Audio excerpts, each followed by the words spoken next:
যেভাবে আমাদেরকে গড়ে তুলেছে এদেশের ছাত্র জনতা, এদেশের জনগণ মেরুদণ্ড দিয়ে দাঁড়িয়ে সেই আধিপত্যবাদীদের বিরুদ্ধে সোচ্চার আন্দোলন করতে পারে নাই।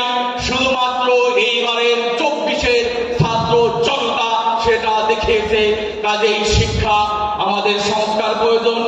শিক্ষায় নতুনত্ব নিয়ে আসতে হবে, ছাত্র রাজনীতিতে নতুনত্ব নিয়ে আসতে হবে।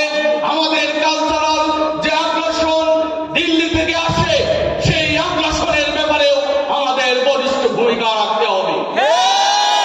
আমরা যদি আমাদের অধিকারের ব্যাপারে সচেতন না হই, তাহলে বারবার এরকম আগস্ট আসবে, জুলাই আসবে, নির্যাতিত হতে হবে, শত শত হাজার হাজার মানুষদেরকে শহীদ হতে হবে। কাজেই আমাদের নিজেদের অধিকারের ব্যাপারে আমাদেরকে সচেতন হতে হবে।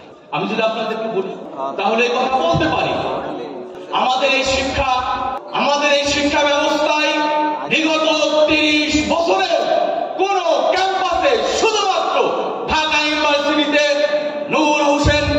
নুরুল সেই ছাত্র সংসদ ব্যতীত আর একটিও বিগত 30 বছরে ছাত্র সংসদ নির্বাচন হয় না। তাহলে শিক্ষার সংকট দূর হবে কিভাবে? শিক্ষার সংকট যদি দূর করতে হয়, ছাত্র সংসদ নির্বাচিত হয়ে আসতে হবে। ছাত্র নেতৃত্ব সকল সংগঠনকে নিয়ে একটি সুন্দর সুস্থ ধারা রাজনৈতিক চর্চার যে পরিবেশ দিবে, সেই পরিবেশ আমরা আওয়ামী দুঃশাসন এবং তার আগে বিগত সময় 30 বছরে আমরা দেখে আসি নাই। আমাদের লাইফে এটা দেখার সুযোগ হয় না। আমরা বলতে চাই এখন সময় এসেছে, আমরা ক্যাম্পাস ছাত্র রাজনীতির সংস্কার চাই এবং এই সংস্কারটা শুরু হবে ছাত্র সংসদ নির্বাচনের মধ্য দিয়ে। আমরা যদি ছাত্রদেরকে ক্যাম্পাসে ঐক্যবদ্ধ না রাখতে পারি, বারবার আমাদের পর জুলুম, নির্যাতন, আধিপত্যবাদীরা চেপে বসবে, আমরা এর সঠিক জবাব দিতে পারবো না। তাই ক্যাম্পাসে ঐক্যের জন্য সবচাইতে বেশি প্রয়োজন হলো ছাত্র সংসদ নির্বাচন। আসুন, আজকে যারা এখানে আসছে, বিশেষ করে আমি বলতে পারি আমাদের প্রিয় ভাইয়েরা আছেন, তারা এই কথাগুলো বুঝবেন। আগামী দিনে যদি আমরা নেতৃত্ব তৈরি করতে চাই, আজকে আমরা যদি দেখি আমাদের সামগ্রিক একটি ক্রাইসিস হলো যোগ্য নেতৃত্ব, যার মাধ্যমে জাতির আকাঙ্ক্ষা পূরণ হতে পারে, সেই নেতৃত্ব সামগ্রিক জাতিতে নেই। আমরা দেখে এসেছি আওয়ামী দুঃশাসনে বিভিন্ন জুলুম নির্যাতনের চিত্র, যার মাধ্যমে নেতৃত্বের বিকাশ ঘটে নাই।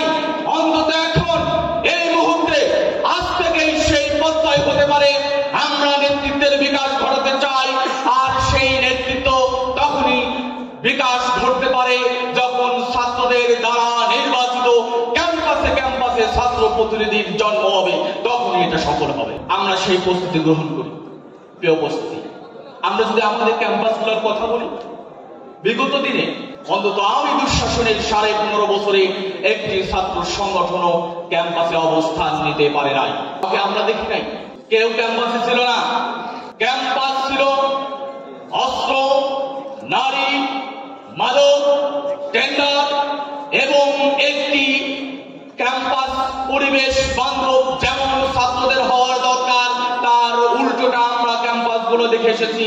কাজেই আজকে যদি আমরা এই প্রত্যয় ব্যক্ত করতে পারি সকল ক্যাম্পাসে আমাদের অবস্থান নিশ্চিত হবে, তাহলে অন্তত এইটা বলা সম্ভব হবে ক্যাম্পাসে সংঘাত মুক্ত সুন্দর পরিবেশ আমরা দেখতে পাবো।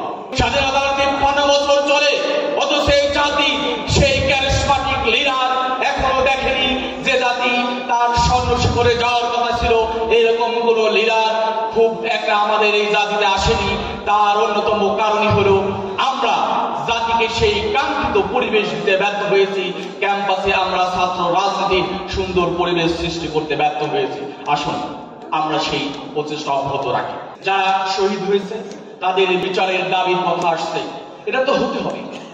কিন্তু তার আগের কথা যদি বলি, পিলখানার বিচার এখনো হয়নি।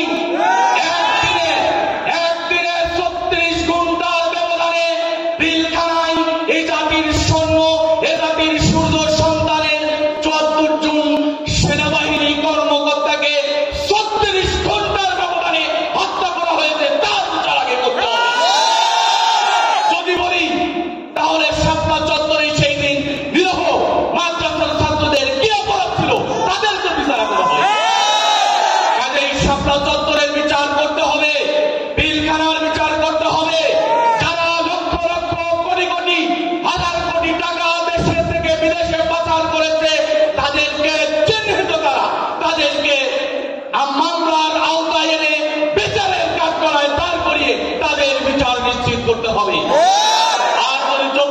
কথা বলি, 24 আমাদের চেতনায়, 24-এ সরকার তার রাষ্ট্রীয় বাহিনী দিয়ে সমগ্র ছাত্র জনতার বিপক্ষে অবস্থান নিয়ে একটি গণহত্যা সংগঠিত করেছে।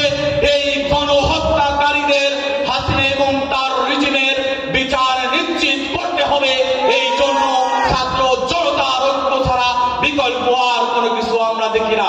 কাজেই আসুন আমরা আমাদের জায়গা থেকে আগামী দিনে জাতির ক্রান্তিকালে 24-এর আন্দোলনে ইসলামী ছাত্র শিবির রাজপথে ছিল।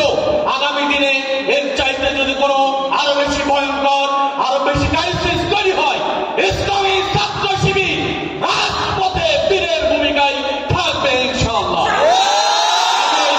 আসুন আসুন বিপ্লবের জন্য প্রয়োজন ঐক্য, যার মেসেজটা 24 আমাদেরকে দিয়ে গেছে।